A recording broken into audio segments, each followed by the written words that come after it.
August 6th, 1945, 08:15 hours. Imperial General Headquarters, Tokyo. A single decoded transmission from Hiroshima would shatter 3 years of carefully constructed illusions about industrial warfare. What the Japanese High Command read in that message would force them to confront a truth they had spent the entire war denying. America hadn't been fighting at full capacity. They had been holding back.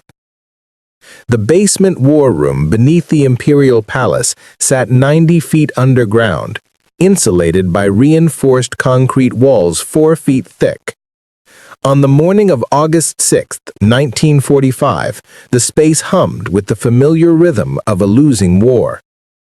Field Marshal Shunroku Hata's morning intelligence briefing had become a ritual of managed decline.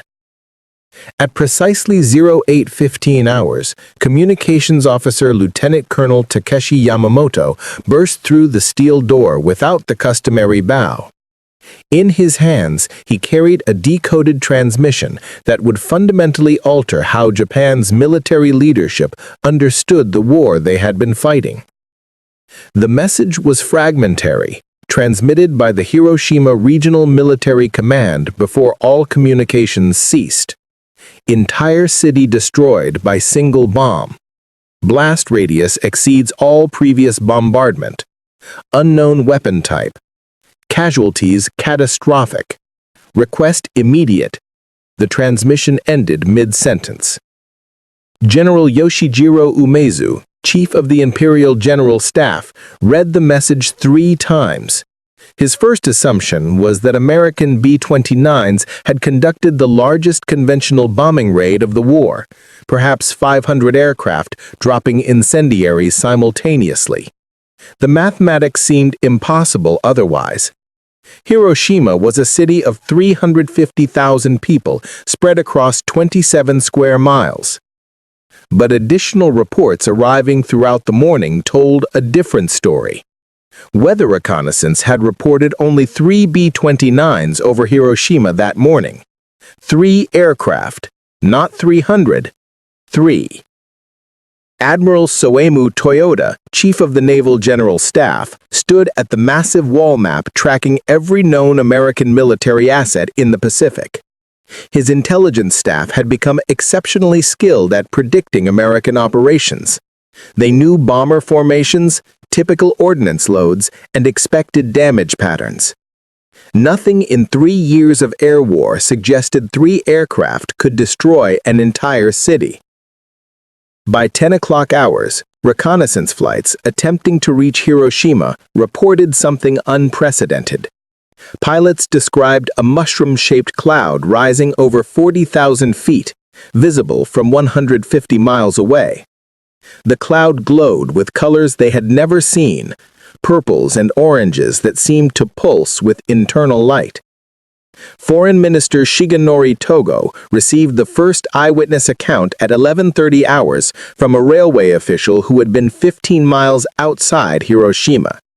The man's testimony, recorded by Togo's secretary, described a flash brighter than 1,000 suns, followed by a pressure wave that knocked trains off their tracks.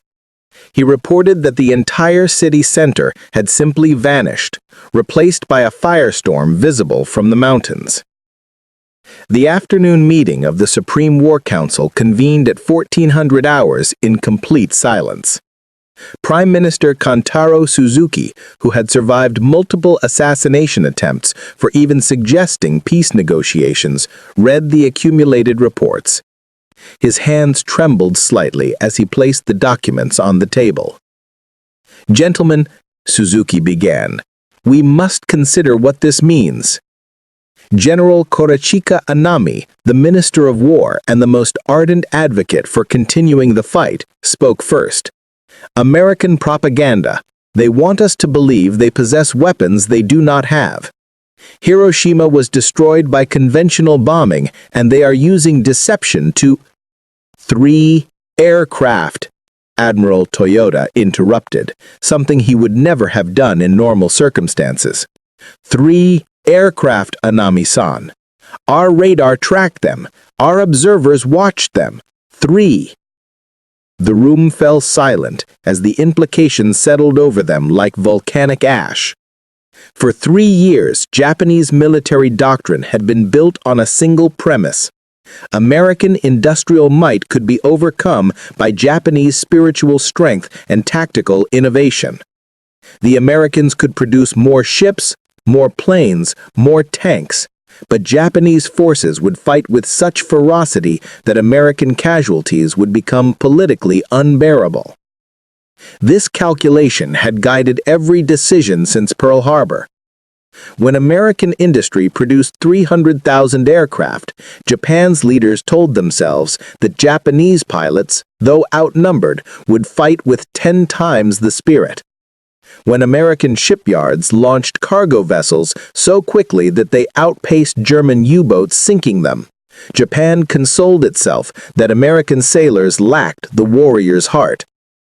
But a single bomb that could destroy a city suggested something far more troubling. It suggested that American industrial and scientific capacity had reached levels that made Japanese resistance not merely difficult, but meaningless. It suggested that America had been developing weapons in secret while simultaneously fighting a two-ocean war. It suggested that everything Japan's military leadership believed about the nature of modern warfare was obsolete. Intelligence officer Colonel Hideaki Sato presented the afternoon's analysis at 1600 hours. His team had been calculating American industrial capacity since 1941, and their numbers had been consistently, terrifyingly accurate. America had produced 88,410 tanks during the war. Japan had produced 6,450. America had built 41 aircraft carriers. Japan had built 15. American shipyards had launched cargo vessels so quickly that they outpaced German U-boats sinking them. But Sato's new calculation suggested something that fundamentally broke their understanding. If, he said, voice barely above a whisper, if the Americans can destroy entire cities with single bombs, then they possess scientific capabilities that render numerical comparisons meaningless. They are not fighting the same war we are fighting. Foreign Minister Togo added what everyone was thinking but no one wanted to say. And if they have one such bomb, we must assume they have more. The Japanese understanding of American power had been shaped by a series of carefully constructed beliefs that began long before Pearl Harbor. These beliefs, documented in countless staff meetings and strategic assessments, would all collapse within days of Hiroshima. But to understand what the High Command finally realized, one must first understand what they had convinced themselves was true. In November 1941, Admiral Isanoku Yamamoto, commander of the Combined Fleet, had provided the most accurate assessment of American industrial capacity that any Japanese leader would offer during the entire war. His warning, recorded in naval staff minutes, was explicit. I can run wild for 6 months or a year, but I have utterly no confidence for the second or third year. Yamamoto had lived in America. He had studied at Harvard and served as a naval attaché in Washington. He had toured American factories and witnessed the industrial infrastructure firsthand. His calculations were not based on hope or nationalist fervor, but on cold mathematics. America's steel production alone exceeded Japan's total industrial output. American petroleum reserves were effectively unlimited compared to Japan's precarious dependence on imports. But Yamamoto's warnings were systematically ignored by the very staff now sitting in the underground bunker contemplating Hiroshima's destruction. The Army's strategic planning documents from 1941, recovered from archives after the war, revealed the alternative narrative that military leadership had embraced. American industrial might would be neutralized by 3 factors. First, distance. Japan's conquests would secure a defensive perimeter so vast that American logistics would collapse under its own weight. Every ship, every aircraft, every bullet would need to travel 5,000 miles across hostile ocean before reaching combat. Japan could sustain its forces from nearby conquered territories, while America exhausted itself in futile supply chains. Second, morale. American society was soft, individualistic, and incapable of sustaining heavy casualties. Japanese military doctrine assumed that after losing 30,000 to 40,000 men, American public opinion would demand peace negotiations. The Japanese soldiers' willingness to die would outlast America's willingness to fight. Third, tactical superiority. Japanese forces, through superior training, warrior spirit, and tactical innovation, would inflict casualty ratios that made American numerical advantages irrelevant. One Japanese soldier would equal 3 to 4 Americans in combat effectiveness. These assumptions had been tested and found wanting at every single engagement of the Pacific War. Yet Japanese high command had consistently reinterpreted defeats as validation of their theories needing minor adjustments rather than fundamental revision. At Midway in June 1942, Japan lost 4 aircraft carriers in a single day. The official assessment blamed bad luck and tactical errors, not American cryptographic superiority or the fundamental vulnerability of Japan's carrier-focused strategy. The underlying assumption that Japanese forces could overcome numerical disadvantages remained intact. At Guadalcanal, from August 1942 to February 1943, Japanese forces discovered that Americans could sustain logistics across vast distances and could match Japanese soldiers in jungle warfare. The official assessment blamed local commanders for insufficient fighting spirit, not the impossibility of the strategic situation. The underlying assumption that American society would crack under sustained casualties remained intact. By August 1945, every major assumption had been systematically demolished by reality, yet senior leadership had never formally acknowledged this. General Anami's continued advocacy for fighting to the last citizen represented not stupidity, but the logical endpoint of beliefs that had never been properly questioned. The afternoon of August 6th marked the first time in the entire war that Japan's Supreme War Council confronted their illusions directly. Intelligence Colonel Sato presented what he called the reality assessment, a document his team had compiled over the previous 6 months but had been prevented from presenting until now. The numbers were devastating. American aircraft production in 1944 alone exceeded Japan's total production for the entire war. American shipyards were building escort carriers faster than Japan could train pilots. American ammunition factories produced more shells in a week than Japan's factories produced in a month. But Sato's most damning statistics involved scientific research. His intelligence network had documented American research facilities employing over 130,000 scientists and engineers working on military technology. Japan's comparable effort employed approximately 6,000. American research universities, Harvard, MIT, Berkeley, Chicago, had larger physics departments than Japan's entire scientific community. The atomic bomb, Sato explained, required facilities that we could not have built even if we had known how. The Americans constructed entire cities in secret: Oak Ridge, Tennessee, Hanford, Washington, Los Alamos, New Mexico. These facilities consumed more electricity than major Japanese cities. They employed 130,000 workers. The Manhattan Project cost $2 billion, more than Japan spent on its entire war effort in 1944. Foreign Minister Togo asked the question that would echo through subsequent war crimes trials and historical analysis: how could we not know?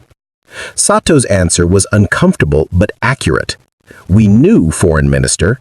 Our intelligence services reported on American industrial expansion continuously. We intercepted communications about large-scale secret projects. We documented their scientific recruitment efforts. But every report was dismissed as exaggeration or propaganda. We chose not to know because knowing would require acknowledging that we could not win. Admiral Toyota added his own bitter assessment.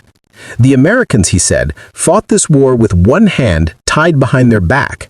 They fought Germany and Japan simultaneously while developing weapons we cannot comprehend. They produced more war material than we thought physically possible while maintaining their civilian economy at levels that exceeded peacetime production. They are not merely stronger than us, they are operating on a different level of civilization.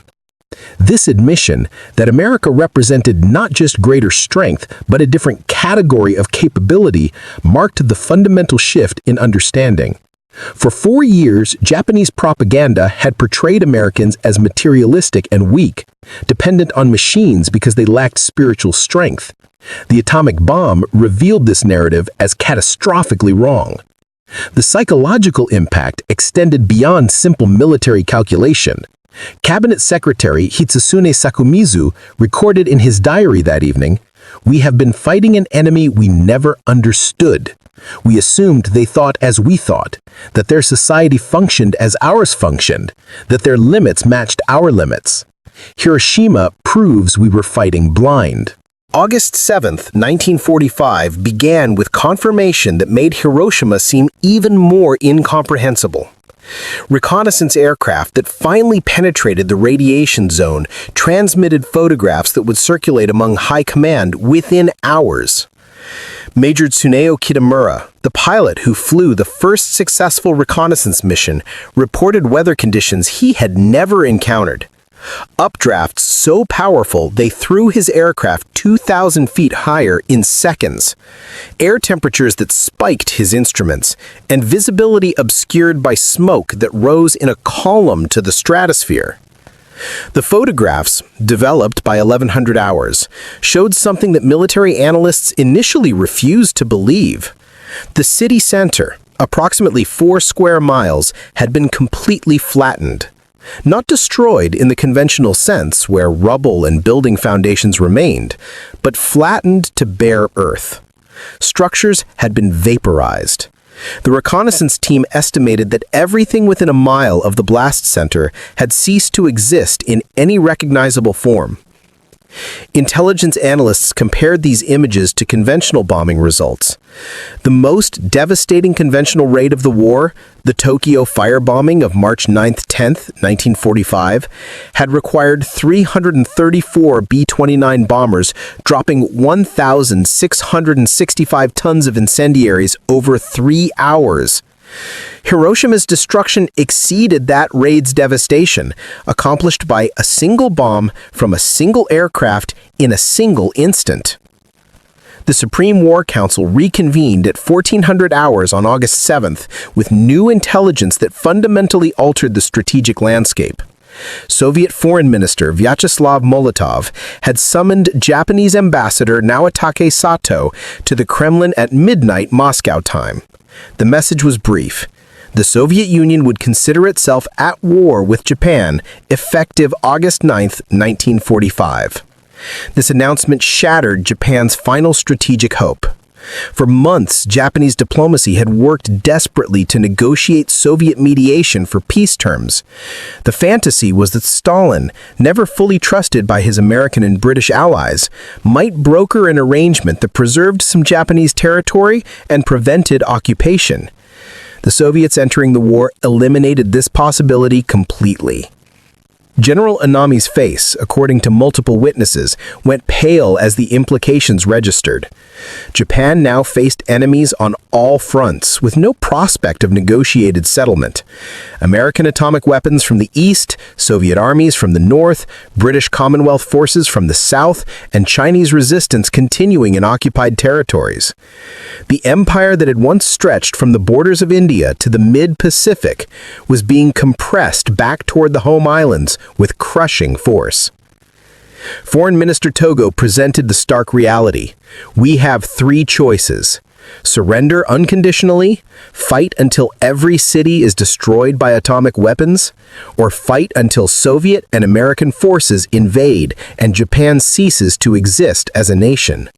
There are no other options. August 8th brought fragmentary intelligence about Soviet movements. The Red Army had launched a massive assault into Manchuria with overwhelming force. The Kwantung Army, once the elite formation of Japanese military power, was being systematically destroyed. Soviet tank columns advanced 50 miles in the first day, encountering resistance that collapsed before forces that had learned their trade destroying Nazi Germany. The Manchurian operation demonstrated another uncomfortable truth about American power. The Soviets were equipped with thousands of American vehicles, trucks, and communications equipment provided through Lend-Lease. American industrial capacity had not only sustained its own forces across 2 oceans, but had also equipped allies on a scale that seemed impossible by Japanese standards. A single American program, Lend-Lease, had provided more material to Soviet forces than Japan's entire industrial output for the war. At 11:02 hours on August 9th, a second atomic bomb destroyed Nagasaki. The communication from the Nagasaki Regional Command was even briefer than Hiroshima's. Second atomic attack, city destroyed, casualties catastrophic. Then silence. The Supreme War Council emergency session that afternoon descended into something unprecedented in Japanese military protocol: open acknowledgement of complete strategic failure. Navy Minister Admiral Mitsuma Masa Jonai spoke with remarkable candor for a military officer in that environment. The Americans have demonstrated that they can destroy our cities at will, one by one, until nothing remains. They have demonstrated the capability to continue this indefinitely. We cannot defend against weapons we cannot detect until they detonate. Our anti-aircraft systems are irrelevant. Our fighter aircraft cannot intercept what they cannot find. Our civil defense preparations are meaningless. Army Chief of Staff General Umezu added his own assessment, one that would have been considered defeatist heresy weeks earlier. The atomic bomb changes fundamental military calculations. Concentrated forces become targets. Cities become targets. Our strategy of fighting to the last citizen assumes Americans must invade to occupy. But if they can destroy cities without invasion, our entire defensive doctrine becomes obsolete. They can simply eliminate Japan from existence without ever setting foot on our soil. Intelligence estimates presented that evening calculated that America likely possessed between 3 and 7 additional atomic bombs with production capacity for more. Even if this estimate was high, even if America possessed only one more weapon, the strategic implication remained identical. Continued resistance was suicide. Cabinet Secretary Sakomitsu recorded the Emperor's private comments from an audience that evening. His Majesty expressed that the unendurable must be endured. The atomic bombs have demonstrated that continued resistance will result in the complete annihilation of the Japanese people. We must accept terms that preserve the nation, even if those terms are painful beyond measure. The phrase unendurable must be endured would become the foundation for Japan's surrender announcement. But the path from this private imperial acknowledgement to actual surrender would require navigating military opposition that remained fierce despite overwhelming evidence. August 10th brought the formal Japanese surrender offer, transmitted through Swiss diplomatic channels. The message was conditional. Japan would accept the Potsdam Declaration terms, provided the Emperor's sovereignty was maintained. The American response, delivered August 12th, was deliberately ambiguous. The Emperor would be subject to the Supreme Commander of Allied powers, but his ultimate status would be determined by the freely expressed will of Japanese people. This ambiguity created the final crisis. Military hardliners led by General Inami interpreted this as unacceptable. They argued for continuing resistance despite atomic weapons. Their position was no longer based on victory prospects, but on preserving national honor through destruction rather than accepting occupation and foreign judgment. The surrender formalities extended through late August and early September 1945, but the psychological transformation of Japanese high command was complete by August 16th. What followed was not merely military defeat, but a comprehensive reevaluation of everything Japanese leadership had believed about modern warfare, industrial capacity, and their own place in the global order. The formal surrender ceremony aboard USS Missouri on September 2, 1945, brought Japanese representatives face to face with the physical manifestation of American power they had consistently underestimated. Foreign Minister Mamoru Shigemitsu, who signed the surrender document, recorded his impressions in his diary. The harbor was filled with American warships as far as one could see. Hundreds of vessels. Aircraft filled the sky in formations that blocked the sun. The Americans displayed their power not through threats, but through simple presence. This armada represented a fraction of their total military force, yet exceeded everything Japan possessed at the peak of our strength. General Yoshijiro Umezu, representing the Imperial General Staff, noted the ceremony's location was itself a lesson in American capability. We surrendered aboard a battleship built in American yards in less time than it took us to plan a single naval operation. The Missouri was one of dozens of capital ships they constructed while simultaneously fighting across 2 oceans and developing atomic weapons. We prepared for war for a decade. They prepared for 15 months and buried us. The American occupation force began arriving in late August, and Japanese military observers documented details that reinforced their new understanding. The equipment, organization, and logistics demonstrated capabilities that previous intelligence reports had accurately described, but High Command had refused to credit.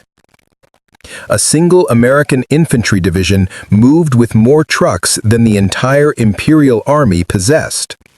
American supply operations delivered fresh food to troops while Japanese forces had been starving.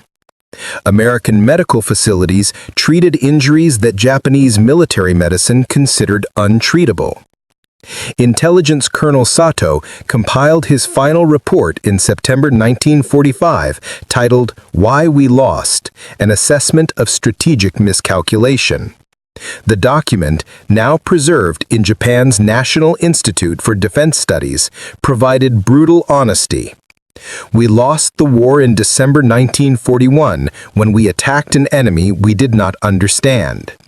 Every battle thereafter was simply the working out of inevitable mathematics. American industrial capacity exceeded ours by factors of 10 to 20 in every category. Their scientific establishment was larger than our entire educated population. Their resource base was effectively unlimited, while ours depended on conquests we could not sustain. We fought believing spirit could overcome material. We were wrong. The American Occupation Administration, led by General Douglas MacArthur, provided Japanese officials with access to information about American war production that confirmed their worst realizations. The United States had produced 88,410 tanks, 257,000 artillery pieces, 2,434,000 trucks, 17 million rifles, and 41 billion rounds of ammunition. More staggering, they accomplished this while maintaining civilian living standards that exceeded Japanese peacetime prosperity.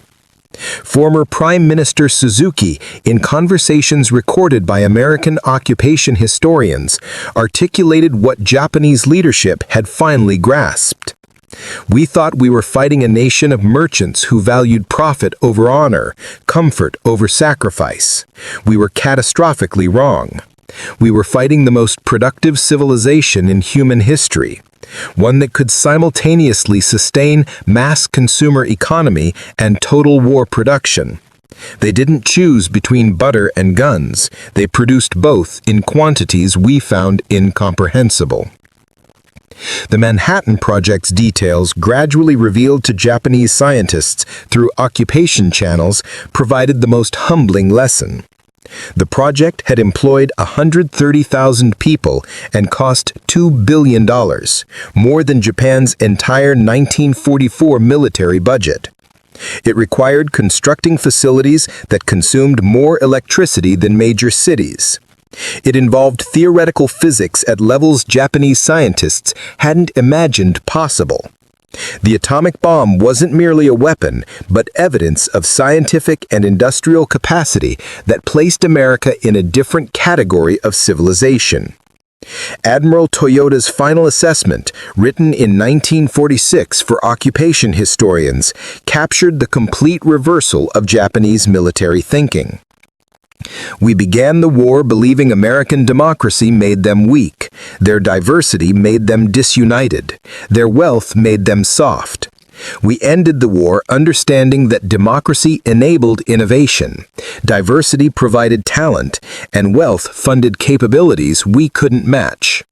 Every assumption we held was not merely wrong, but precisely backwards. The psychological impact on military leadership manifested in various ways. Some, like General Onami, chose death rather than living with the reality of how badly they had miscalculated.